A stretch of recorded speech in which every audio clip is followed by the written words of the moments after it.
రోజు బేసికల్గా సమాజంలో ఉన్న ప్రతి ఒక్కరికి కూడా ఒక గురుతరమైన బాధ్యత ఉంటుంది. సమాజంలో ఉన్న ప్రతి మనిషికి ఒక గురుతరమైన బాధ్యత ఉండేటప్పుడు ఒక రాజకీయ పార్టీ పెట్టి రాజకీయ పార్టీ అధ్యక్షులుగా ఉండి సీఎం చేసిన వ్యక్తులు కానీ, ఎమ్మెల్యేగా చేసిన వ్యక్తులు కానీ, ఎంపీలుగా చేసిన వ్యక్తులు కానీ, మినిస్టర్లుగా పనిచేసిన వ్యక్తులకి కానీ, ఎస్పెషల్లీ గ్రామ వార్డు మెంబర్గా పనిచేసిన వ్యక్తికి కూడా ఒక సామాజిక బాధ్యత, ఒక సామాజిక స్పృహ అన్నది చాలా ఎక్కువ విలువలతో కూడిన రాజకీయాలు ఇవన్నీ కూడా ఆభరణాలుగా ఉండాల్సిన అవసరం. ఎందుకంటే ఈ మాట చెప్తున్నాను, కొన్ని కోట్ల మంది ప్రపంచంలో, మన రాష్ట్రంలో 5 కోట్ల మందికి పైగా జనాభా ఉంటే కేవలం 175 మందికే అధ్యక్ష అనే అవకాశాలు కూడా కల్పించారు ఈ రాష్ట్ర ప్రజలు. అంటే ఎంత బాధ్యతగా మనం ఉండాలి, ఎంతమందికి మనం ఇన్స్పిరేషన్ అయి ఉండాలి.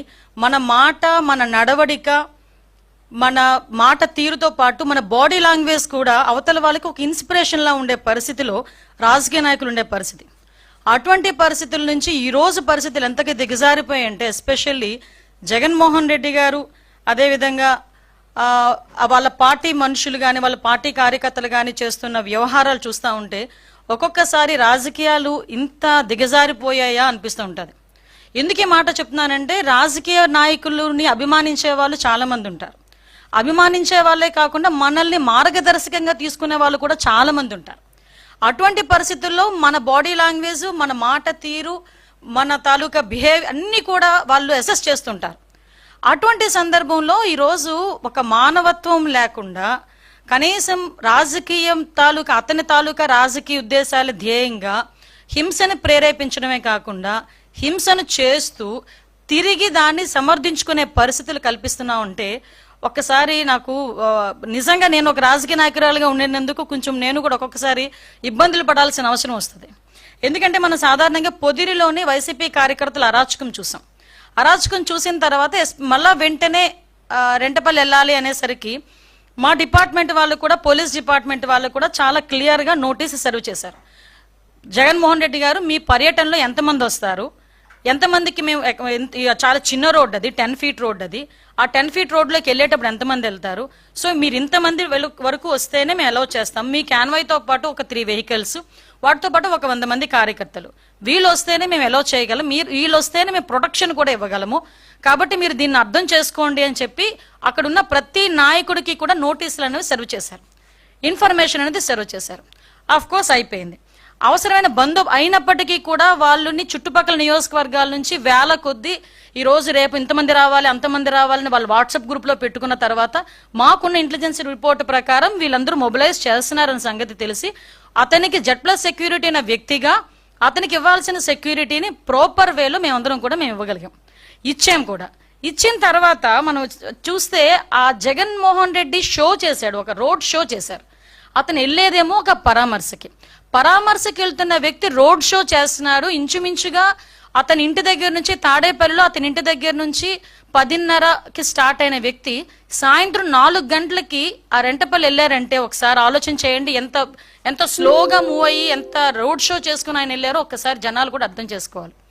ఈ నేపథ్యంలో అతను రోడ్ షో చేసుకుంటూ, అందరికీ అభివాదాలు చేసుకుంటూ, అందరి దగ్గర నవ్వుతూ షేక్ హ్యాండ్లు ఇస్తూ ఆయన వెళ్తూ ఉంటే దారిలోని అతని కార్యకర్త, అతని సింపథైజర్, అంటే వాళ్ళ పార్టీ సింపథైజర్, పార్టీ కార్యకర్త కనీసం వెహికల్ కి కింద పడిపోయి టైర్ కింద పడ్డాడు అన్న సంగతి తెలిసి కూడా అతను కనీసం బండి ఆపకుండా ఆ బండిని అలా ఆ పక్కనున్న వ్యక్తిని కనీసం పక్కన తీసి, నేనేమంటానంటే ఆ బండి కింద పడిపోయాడు వ్యక్తి, ఆ వ్యక్తిని తీసి ఇమీడియట్ గా 108కో దేనికో ఫోన్ చేసి అంబులెన్స్ లో పంపిస్తే కనీసం మనిషి బతికేవాడేమో. ఎంత అంటే దాన్ని ఏ పదాలు ఉపయోగించుకోవాలో కూడా అర్థం కావట్లేదండి. ఎంత నిరంకుశంగా, కనీసం దయా జాలి లేకుండా ఆ వ్యక్తిని అలాగే ఈడ్చి ముళ్ళ పొదల్లో పడేశారు. తర్వాత అతన్ని చూసి పోలీస్ డిపార్ట్మెంట్ వాళ్ళు 108కి ఫోన్ చేసి ఇమీడియట్ గా డిపార్ట్మెంట్ వాళ్ళు హాస్పిటల్కి పంపిస్తే, హాస్పిటల్కి వెళ్ళిన తర్వాత అతను చనిపోయాడని డాక్టర్స్ చెప్పడం జరిగింది. కనీసం అతను ఆ కార్ కింద పడిన తర్వాత అయినా ఇమీడియట్ గా హాస్పిటల్కి పంపించి ఉంటే ఆ మనిషి బతికేవాడు కదా. అంటే ఇంత దారుణంగా ఇంత దాన్ని ఏమంటారంటే కనీసం జాలి దయ లేకుండా కూడా మనుషులు ఉంటారా? మనిషి జన్మకి ఒక అర్థం ఉంటుంది. దేనంటే ఒక జాలి దయ ఎమోషన్స్ ఇవన్నీ ఉంటాయి. ఏ ఎమోషన్స్ లేని కాకి లాంటి ఒక కాకి చచ్చిపోతే 100 కాకులు వస్తాయి. ఒక రోడ్డు మీద ఒక కుక్క చచ్చిపోతే 4-5 కుక్కలు వచ్చి కనీసం తీసి పక్కన పెట్టినంత వరకు అక్కడే చుట్టూ తిరుగుతూ అరుస్తూ ఉంటాయి. అలాంటిది సాటి మనిషి, దట్టు వైసీపీ కార్యకర్త, నీ మీటింగ్ గురించి నీ ర్యాలీ గురించి నువ్వు పిలిస్తే వచ్చినవాడు దళితుడు, నీ కారు కడ్డంగా నీ కారు టైర్ కింద నలిగిపోతే తీసి హాస్పిటల్కి లేనంత దౌర్భాగ్యమైన పరిస్థితిలో ఈరోజు జగన్మోహన్ రెడ్డి ఉన్నాడా? అంత నిర్దయగా జగన్మోహన్ రెడ్డి ఉన్నాడా? అంటే అతనికి జగన్మోహన్ రెడ్డి రాజకీయ లబ్ధి తప్పించి మనుషుల ప్రాణాలంటే లెక్కలేదా? ఇంత ఉన్మాద పరిస్థితిలో కూడా రాజకీయ నాయకులు ఉంటారా? నిజంగా నాకైతే చాలా ఆశ్చర్యం అనిపిస్తుందండి. ఇలాంటి సిచ్యువేషన్ నుంచి తన నిర్లక్ష్యంగా 2 చనిపోయారు. అతని నిర్లక్ష్య కారణంగా ఆ రోజు సింగయ్య మళ్ళీ ఇంకొక అబ్బాయి రెడ్డి 2 చనిపోయారు. 2 చనిపోయినా కూడా తన పర్యటన కొనసాగిస్తూనే ఉన్నాడు.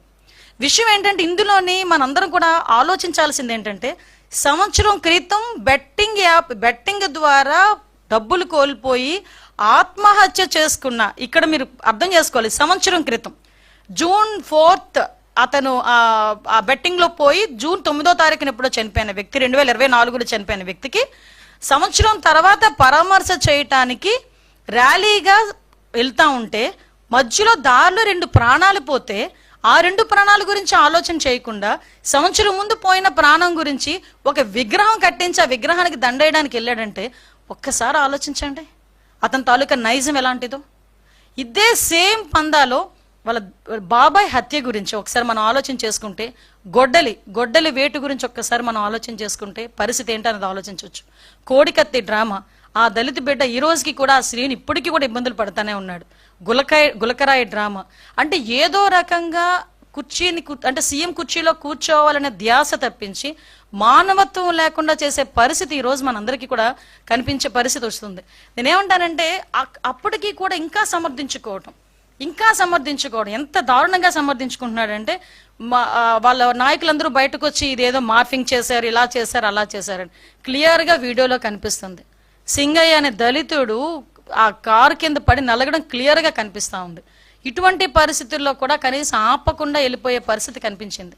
అంటే చాలా మంది జగన్మోహన్ రెడ్డి గురించి అతను మాట్లాడితే బయటకు వచ్చి విలువలు, నీతి, నిజాయితీ, జాలి, దయ ఇలాంటి పదాలు కొన్ని జగన్మోహన్ రెడ్డి నోట్లోంచి రాకూడదండి.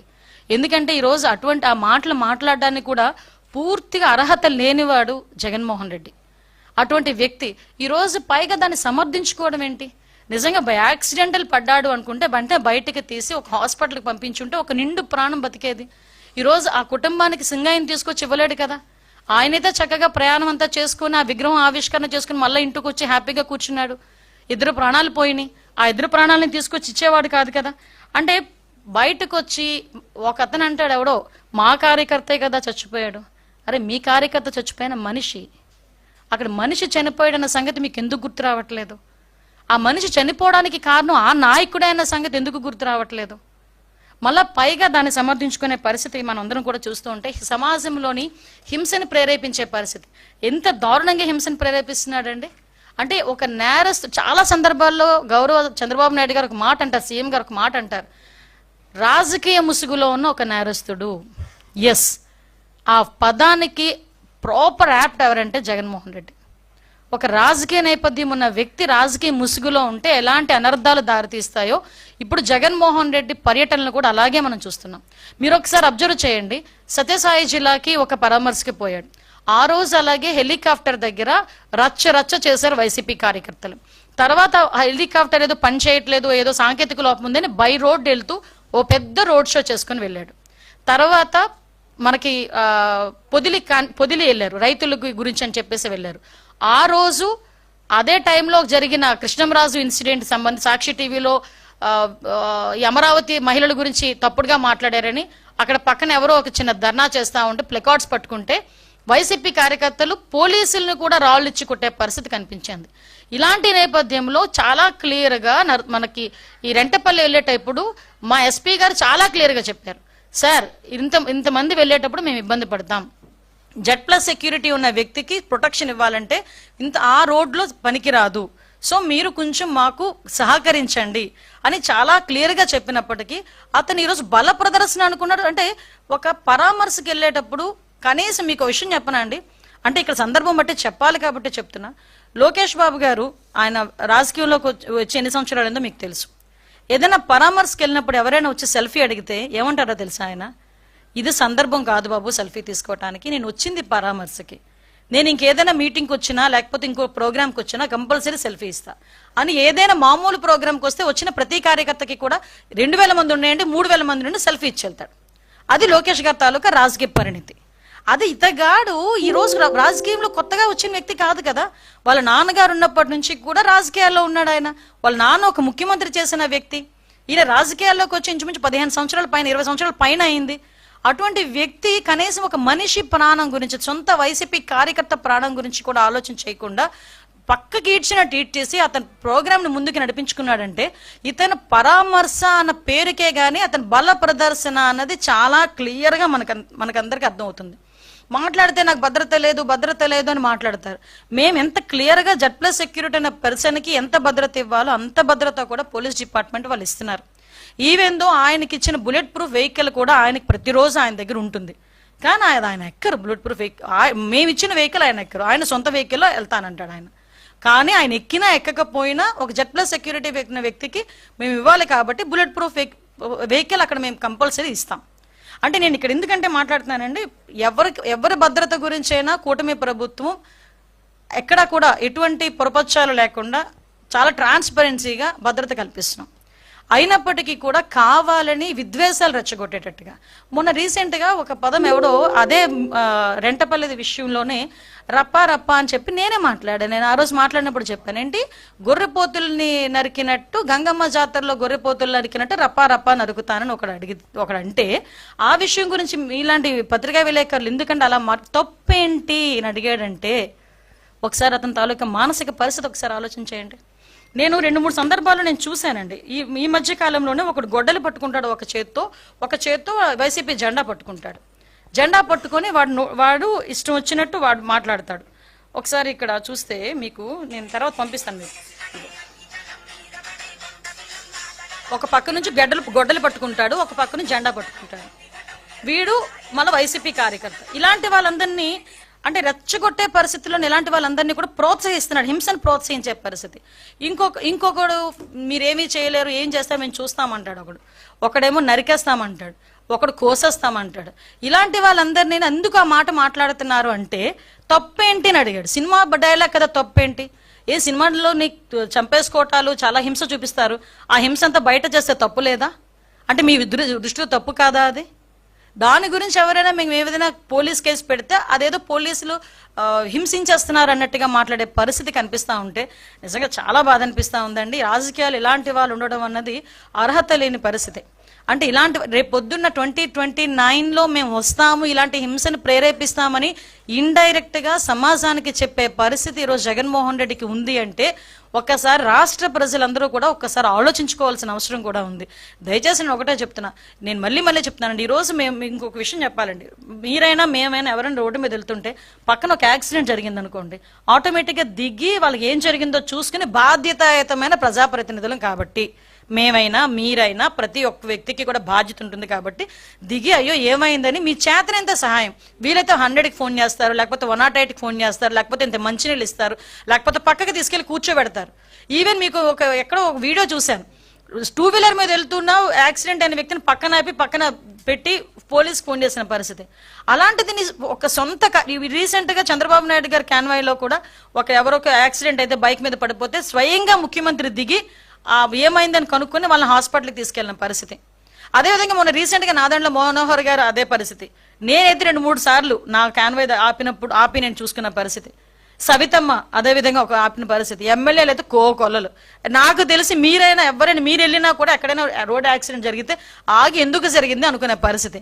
అలాంటిది సొంత కార్యకర్త, నీ గురించి వచ్చిన కార్యకర్త నీ కారు కిందే పడి నలిగిపోతా ఉంటే పక్కకి ఇసిరేసి నీ కాన్వాయ్ వెళుతూ సెల్ఫీలు ఇచ్చుకుంటూ చేతులుపుకుంటూ వెళ్తున్నావంటే ఎంత నిర్దయ ఈ జగన్మోహన్ రెడ్డికి. మానవత్వం లేదన్న సంగతి చాలా క్లియర్గా అర్థమవుతుంది కదా. ఒక్కసారి మనం కూడా ఆలోచన చేసుకోవాల్సింది, ఇలాంటి నాయకులు సమాజంలో ఉండొచ్చా లేదా అనేది కూడా మన రాష్ట్ర ప్రజలు కూడా ఆలోచించుకోవాల్సిన అవసరం ఉంది.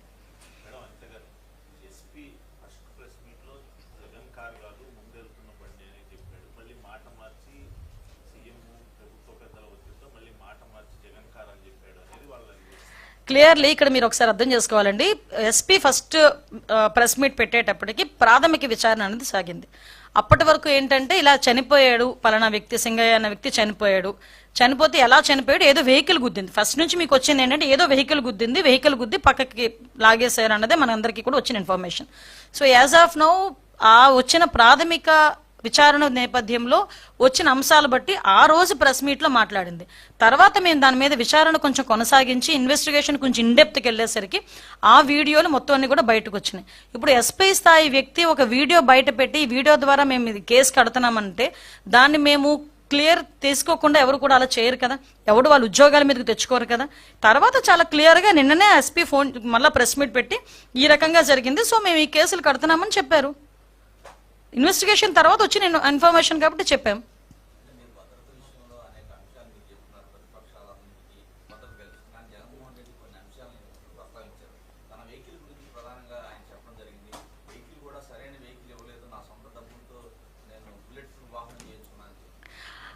ఏమంటే వెహికల్స్ గురించి ఆయన మాట్లాడకూడదు, ఎందుకంటే లాస్ట్ 5 సంవత్సరాల్లోనే కూడా ఒక్క వెహికల్ కూడా కొనకుండా గడిపేశాడు. పోలీస్ వ్యవస్థను ఎంత నిర్వీర్యం చేశారో మనందరికీ తెలుసు. కానీ ఉన్న వెహికల్స్లోని కూడా ద బెస్ట్ వెహికల్నే ఆయనకి పంపించడం జరుగుతుంది. ప్రతిరోజు ఆయన ఇంటి దగ్గర మా బుల్లెట్ ప్రూఫ్ వాహనం, ఆ డ్రైవర్ కూడా పోలీస్ డిపార్ట్మెంట్కి సంబంధించిన డ్రైవర్ ఉంటాడు కంపల్సరీగా. Z+ సెక్యూరిటీకి సంబంధించి ఏదైతే మేము చేయాలో అన్ని కూడా మేము చేస్తాం. ఆ ట్వీట్లోని కూడా ఈ రోప్ పార్టీల గురించి వాటి గురించి మాట్లాడారు. సిచ్యువేషన్ బేస్ చేసుకుని రోప్ పార్టీలు పెడతారు తప్పించి Z+ సెక్యూరిటీలోని రోప్ పార్టీ ఉండాలి అంటే ఇలాంటి అంశాలన్నీ ఇప్పుడు గుర్తొచ్చినాయి. కానీ ఆయనకి ఎందుకు మీదకి వచ్చారని, నువ్వు రమ్మని చెప్పావు, మీరు రమ్మని మీరే కదా ర్యాలీకి రండి, పలానా చోట ఎంతమంది ఉండండి, పలానా చోట ఎంతమంది ఉండండి అన్నారు.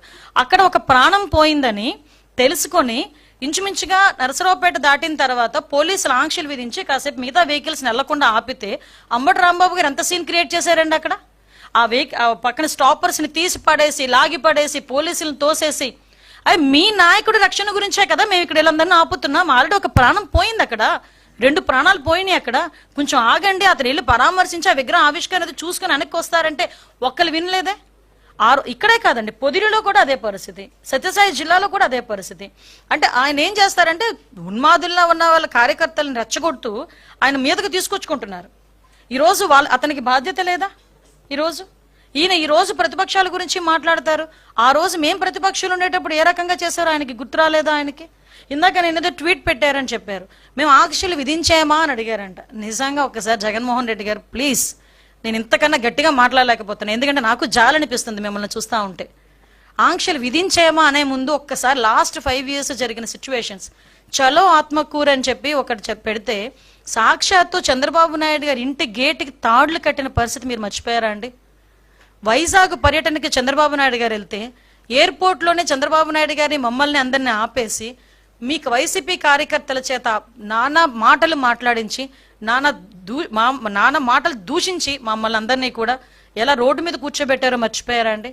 ఇదే చంద్రబాబు నాయుడు గారు ప్రతిపక్ష నేత హోదాలో ఆయన ఇప్పుడు ప్రతిపక్ష నేత.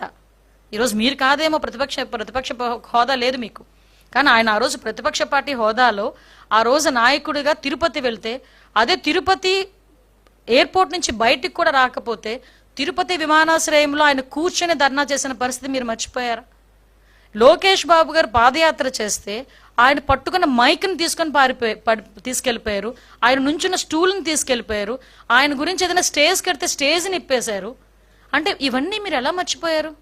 అది కాక మా పార్టీ ఆఫీసుల మీద దాడులు, ఇవన్నీ మేము ఏదైనా కార్యక్రమానికి వెళ్తే మీరు ఇచ్చిన ఆంక్షలు ఇవి.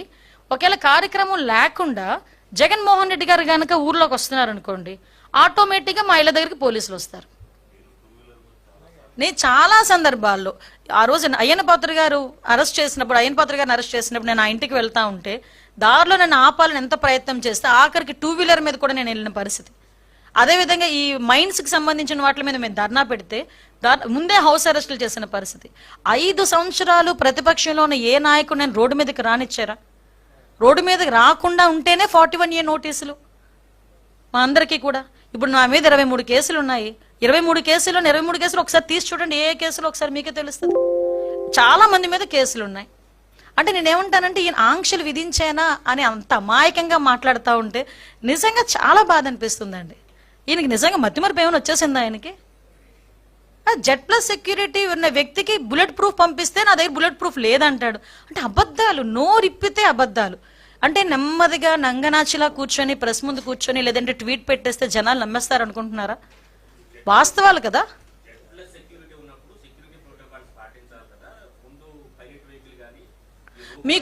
మీకు వీడియో పెడతానండి. ఆయన బయటికి వెళ్ళేటప్పుడు, ఆయన ఇంటి నుంచి బయటకు వచ్చేటప్పుడు, ట్వీట్లో అన్నారు. నేను అదే చెప్తున్నా, ఆయన ట్వీట్ పెట్టేటప్పుడు ట్వీట్లో అబద్ధాలు ఉంటాయి, ఆయన ప్రెస్ మీట్ కూర్చొని మాట్లాడేటప్పుడు అందులో అబద్ధాలు ఉంటాయి. అవి వాస్తవాలు మేము చెప్పాలి కాబట్టి మీకు చాలా క్లియర్గా చెప్తున్నా. జగన్మోహన్ రెడ్డి ఇంటి నుంచి బయటకు వచ్చిన తర్వాత ఆయన మళ్ళీ ఏదైనా ప్రాబ్లం ఫేస్ అవుతుందేమోనని, జనాలు ఎక్కువ మంది వస్తారు కదా అని ఆయన Z+ సెక్యూరిటీ అనే వ్యక్తిని 3 వెహికల్స్ ముందు పైలట్ వెళ్ళినాయి. అందులో ఒక DSP కూడా ఉన్నాడు. 3 వెహికల్స్ వెళ్ళినాయండి పైలట్. ఎందుకు నేను ఇంత మాట్లాడుతున్నా? ఫస్ట్ నేను వెహికల్ వీడియో చూశాను. 3 వెహికల్స్ నేను చూసుకున్నా ఎన్ని వెహికల్స్ వెళ్తున్నాయి ముందు. నేను పైలట్, ఎస్కార్ట్ కాక ఇంకో 2-3 వెహికల్స్ ఎక్స్ట్రాగా మేము పంపించుకున్నాం. అరే మీరు కంట్రోల్ చేయాల్సిన మీ కార్యకర్తలు మీరు కంట్రోల్ చేయకుండా ఒకటేనండి నేను చెప్తున్నాను. మాట్లాడితే మా భద్రత గురించి మాట్లాడుతున్నారు. అరే నీ వెనకాతల నుంచి అన్ని ఒకడు రప్పామని కోస్తానంటే నువ్వెందుకు మాట్లాడలేకపోయావు ఆ రోజు? అదెందుకు ఆలోచన చేయట్లే? అది సొసైటీ. ఇప్పుడు నీ భద్రత గురించి ఆలోచిస్తున్నావు. నీ కార్యకర్త వల్ల సమాజానికి థ్రెట్ ఉంది ఈరోజు. సొసైటీ భద్రతని ఎవడు కాపాడతాడు? నీ కార్యకర్త నీ ర్యాలీలో నుంచొని రప్పా నరుకుతానని ఒకడంటాడు, కోసేస్తాను ఒకడంటాడు, రాజారెడ్డి రాజ్యాంగం మళ్ళీ తిరిగి రాస్తామని ఒకడంటాడు, ట్వీట్లు ఫేస్బుక్లో నోటుకొచ్చినట్టు పెడతాడు, ఒకడు గొడ్డలు పట్టుకుంటాడు, ఒకటి వేట కొడవలు పట్టుకుంటాడు.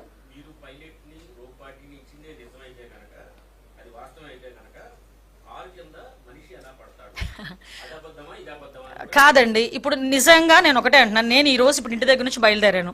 నాకు ఒక పైలట్, ఎస్కార్ట్. ఎంతసేపు బయలుదేరుతాను? మీకు ఎందుకు ఫోన్ చేశాను? ఒక 10 నిమిషాల్లో నేను వచ్చేసాను. అంటే పలానా టైం నుంచి పలానా డిస్టెన్స్ నేను రావడానికి ఒక 10 మినిట్స్ పడుతుంది కాబట్టి నేను అంత ఎగ్జాక్ట్గా చెప్పుకుంటున్నాను. దారిలో జనాలు అది వస్తే కనుక వాటిని క్లియర్ చేసుకుని రావడానికి కొంచెం టైం పడుతుంది. కానీ ఇతగాడు ఏం చేస్తున్నాడంటే జనాలందరినీ మా పోలీసులు ఎవరైనా గట్టిగా రోప్ పార్టీ పట్టుకుని ఆపారు అనుకోండి, పోలీసులు ఏంటది దాన్ని ఏమంటారు, మమ్మల్ని ఇబ్బంది పెట్టేస్తున్నారు, పోలీసులు వైఖరి నశించాలి అని మాట్లాడతారు. ఈరోజు మీ వాళ్ళేమో ఎలాగో నిజంగా చెప్తున్నా, ఈ మాట అనకూడదు, ఒక ఉన్మాదుల్లో రప్పించుకుంటున్నారు. మీరు రప్పించుకొని ఒక రోప్ పార్టీ పెట్టి, అంటే 90 కిలోమీటర్లు నేను రోప్ పార్టీ పెట్టగలనా? ఊర్లోకి రాగానే అతను దిగితే రోప్ పార్టీ పెట్టగలరు ఎవరైనా? ఆయన దిగిన తర్వాత నడుచుకుంటూ వెళ్తే రోప్ పార్టీ పెట్టగలరు. నువ్వు వెహికల్తో వెళ్తుంటాను, హైవే మీద వెళ్తుంటాను, 90 కిలోమీటర్ల మీద వెళ్తుంటాను అంటే రోప్ పార్టీ పెట్టమంటే ఎలా అవుతుంది? నువ్వు 90 కిలోమీటర్ 80 నుంచి 90 కిలోమీటర్లు వెళ్ళడానికి నీకు ఎన్ని గంటలు పట్టింది? అంటే మీరు ఏ స్పీడ్లో వెళ్ళారో ఒకసారి ఆలోచించుకుంటున్నారా? ఒకసారి ఆలోచించాలి. మేము ఇవ్వాల్సిన భద్రత, మేము అవుట్ ఆఫ్ ద బాక్స్ అతనికి ఇవ్వాల్సిన భద్రత కన్నా మేము చెప్పిన దానికన్నా ఎగస్ట్రానే మేము భద్రత ఇచ్చాం.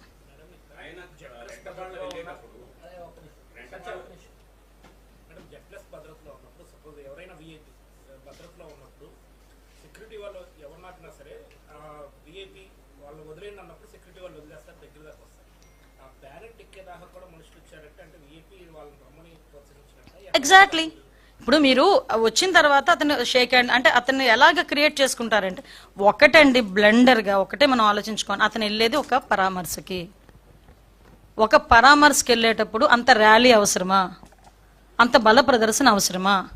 నీ కార్యకర్త చనిపోయాడు, విగ్రహం పెట్టుకున్నావు, ఎందుకు చనిపోయాడో తెలియదు, బెట్టింగ్లో చనిపోయాడో ఏ విషయంలో చనిపోయాడో విగ్రహం పెట్టావు, ఆ విగ్రహాన్ని ఆవిష్కరించడానికి వెళ్ళావు, ఆ కుటుంబాన్ని పరామర్శించడానికి వెళ్ళినప్పుడు బల ప్రదర్శన దేనికి? బల ప్రదర్శన చేస్తూ 4-5 గంటలు 5 గంటలు నువ్వు హైవే మీద నెమ్మదిగా నీ జనాలందరితో వెళ్తానంటే ఎంతమంది ప్రజలకు ఇబ్బంది కలుగుతుంది? అది ఎందుకు ఆలోచన చేసుకోవట్లేదు?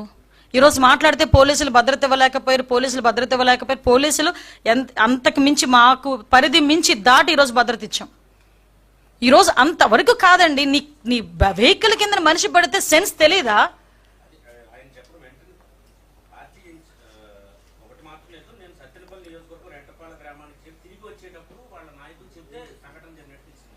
కాదండి, చిన్నది అడ్డు తగిలితేనే రాయి ఎక్కితేనే తెలుస్తుందండి. మేము వెహికల్స్ లో తిరిగిన వాళ్ళమే. చిన్న రాయిగా మా టైర్ దాటి వెళ్తుంటేనే మాకు తెలుస్తుంది. అతను మూమెంట్ అక్కడ ఎవరో ఒకరు చెప్తున్నారు, మీరు వీడియో క్లియర్ గా చూడండి. కిందన ఎవరో పడుతున్నారు అని చెప్తే తీసి లాగేశారు పక్కకి. చెప్తున్నారు కదా, అప్పుడైనా ఆపాలి కదా. ఇద్దరు చనిపోతే కూడా దగ్గరికి వెళ్ళి చెవులో కూడా జగన్మోహన్ రెడ్డికి ఇద్దరు చచ్చిపోయారని చెప్పలేని నాయకులు ఉన్నారా జగన్మోహన్ రెడ్డి చుట్టూను? ఏదో ఇన్సిడెంట్ జరిగితేనే సార్ ఇన్సిడెంట్ జరిగిందని జరిగిన వెంటనే వచ్చి చెవులో చెప్తారు. అటువంటిది ఒక వ్యక్తి చనిపోయిన తర్వాత, ఇద్దరు వ్యక్తులు చనిపోయిన తర్వాత, నీ కార్యకర్తలు చనిపోయిన తర్వాత నీ చెవి దగ్గరకు వచ్చి కనీసం ఒక చెప్పే నాయకుడు కూడా నీ దగ్గర లేడా? రిటర్న్లో వచ్చినప్పుడు చెప్పారని చెప్తున్నావు, సిగ్గుండాలి ఆ మాట మాట్లాడడానికి. సారీ టు సే, ఆ మాట ఎలా చెప్పగలుగుతున్నాడు ఆయన? లోకం మొత్తం గొగ్గోలు పెట్టింది, చనిపోయాడంట అని. అతనికి తెలియదు. ఎస్,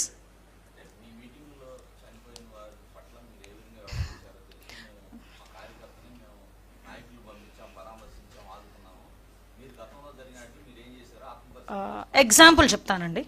కందుకూరులో అనుకుంటా చంద్రబాబు నాయుడు గారి మీటింగ్కి ఒక ఇన్సిడెంట్ జరిగింది. 8 మంది ఎంతమందో అక్కడ ప్రాణాలు కోల్పోవటం జరిగింది. ఇమీడియట్గా మీటింగ్ ఆపేశారు.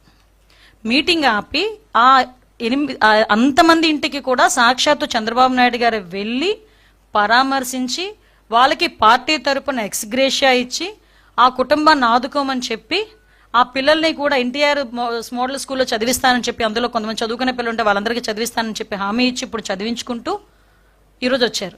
నెక్స్ట్ మీటింగ్ ఆ ఊర్లో పెట్టలే, నెక్స్ట్ కావలికి షిఫ్ట్ అయిపోయారు. నెక్స్ట్ మీటింగ్ పెట్టేటప్పుడు ఇమీడియట్గా హాస్పిటల్కి వెళ్ళడమే కాదు, వాళ్ళ ఇంట్లోకి ప్రతి ఒక్కరి ఇంట్లోకి వెళ్ళారు, మీటింగ్ క్యాన్సిల్ చేశారు. అదండి నాయకుడుకున్న నిబద్ధత. అంతే తప్పించి చనిపోతే చనిపోనియండి, మా పనులు మేము చేసుకుంటాము, మా బల ప్రదర్శన మేము చేసుకుంటామని ఏ రోజు చంద్రబాబు నాయుడు గారు లేరు. మీకు ఇక్కడ ఎగ్జాంపుల్ కూడా చెప్పాలి. రీసెంట్గా మా టీడీపీ నాయకుడే భారతీరెడ్డి గారి గురించి ఒక మాట మాట్లాడారని ఇమీడియట్గా అరెస్ట్ చేసిన పరిస్థితి. అరే, నీ పక్కన ఉన్నవాడు నేను రప్పా కోస్తానంటే తప్పేంటి అని అడుగుతాడు ఈరోజు జగన్మోహన్ రెడ్డి. ఈ కోసేస్తానంటే తప్పేంటి అని అడుగుతాడు. అంటే ఇతనికి నరుకుడు నైజం ఇతనికి ఉంది, అది వేరే విషయం. కానీ సొసైటీలో మనం ఉన్నాం కదా, బాధ్యతాయుతమైన పొజిషన్లో ఉన్నాం కదా, మినిమం రెస్పాన్సిబిలిటీ ఫీల్ అవ్వాలి కదా, అది మేము అడుగుతున్నాం.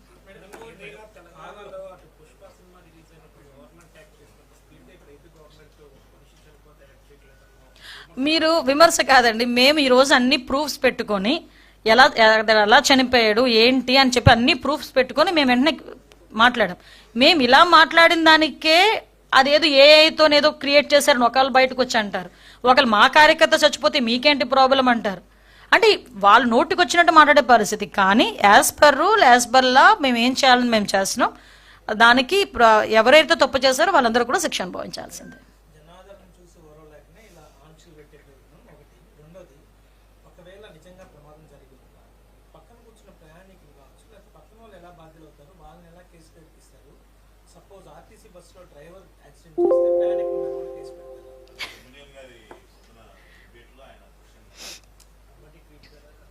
అండ్ ఒకటి ఇప్పుడు విషయం ఏంటంటే, మనకి సాధారణంగా ఏదైనా రోడ్ యాక్సిడెంట్ జరిగింది, మీరు ఏ కేసులైనా తీసుకోండి, రోడ్ యాక్సిడెంట్ జరిగినప్పుడు ఎవరు డ్రైవ్ చేస్తున్నారు అన్నది ఒకటి, అదైనా A1.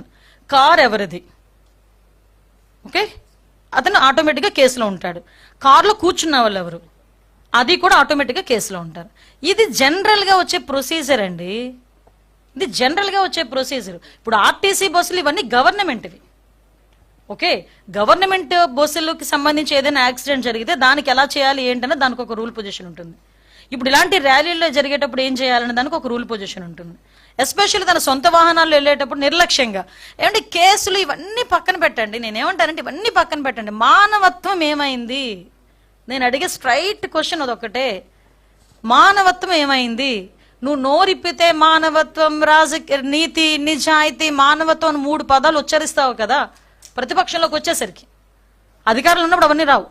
ప్రతిపక్షంలోకి వచ్చేసరికి మానవత్వం, నీతి, నిజాయితీ, అవినీతి రహిత ఇవన్నీ ఏదేదో మాట్లాడుతుంటాడు కదా. మరి ఈ రోజు ఆ మానవత్వం ఏమైంది? నేను ఇందాక చెప్పాను, ఏమండి రోడ్డు మీద వెళ్తుంటే ఎవరికైనా యాక్సిడెంట్ జరిగితేనే అయ్యో పాపం దిగి, అతనికి ఎటువంటి పదవి లేకపోయినా ఒక కూలి పని చేసుకున్నవాడు కూడా దిగి అయ్యో ఏమైందని దిగి అడిగి నీళ్ళు పోసి వెళ్తాడు. వీలైతే ఆ అంబులెన్స్ ఏదో వచ్చినంత వరకు నుంచొని అక్కడ ఆగి అంబులెన్స్ ఎక్కించి వెళ్తాడు. అరే నీ కార్యకర్త నీ కారు కింద పడిపోతే చుట్టుపక్కల వాళ్ళు చూసి పక్కకు లాగేస్తే ఇక్కడ నుంచున్నవాడికి